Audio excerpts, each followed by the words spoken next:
Benzema, la terrible erreur de Deschamps révélée. Le 20 novembre dernier, la Fédération française de football officialisait le forfait de Karim Benzema pour l'ensemble de la Coupe du Monde. Les circonstances s'éclaircissent et Didier Deschamps a décidé de trancher pour avoir la paix dans le groupe.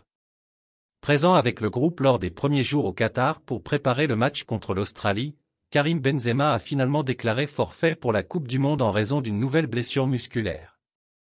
Un terrible coup dur à l'époque pour les Bleus, alors que l'espoir de le voir revenir au top de sa forme était présent au sein du staff tricolore. 3 semaines plus tard, plus personne ou presque ne pense à Karim Benzema alors qu'Olivier Giroud est devenu le meilleur buteur de l'histoire des Bleus et que Kylian Mbappé brille de mille feux au Qatar. Reste que Karim Benzema aurait pu faire partie de l'aventure selon Marca, qui dévoile ce mardi 13 décembre 2022 que le staff de l'équipe de France s'est précipité en renvoyant Karim Benzema chez lui le 20 novembre dernier. Le journal espagnol indique que Karim Benzema est totalement remis de ses pépins physiques depuis une bonne semaine et que par conséquent, l'avant-centre du Real Madrid aurait pu être disponible pour le 8e de finale de l'équipe de France contre la Pologne.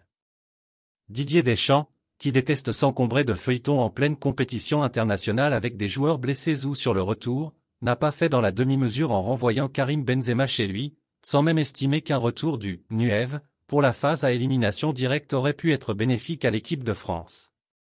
Pour l'instant, les faits donnent raison au sélectionneur des Bleus, qui a trouvé son équipe type avec Olivier Giroud, Ousmane Dembélé et Kylian Mbappé dans le secteur offensif en plus d'Antoine Griezmann.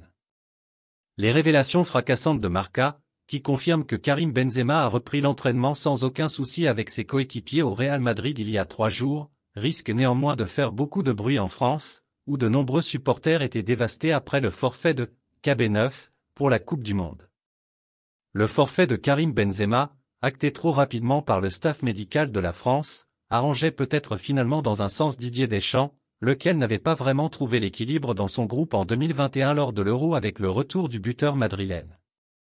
Cette édition 2022 de la Coupe du Monde, sans Benzema donc, ressemble davantage à la Coupe du Monde 2018 avec des cadres qui assument leur statut et qui ne seront pas vraiment menacés par les remplaçants. C'est pour le moment Olivier Giroud et toute l'équipe de France qui en profitent, et en cas de victoire finale Didier Deschamps aura une nouvelle fois mis tout le monde d'accord par les résultats. Et cette fois-ci un peu plus la manière.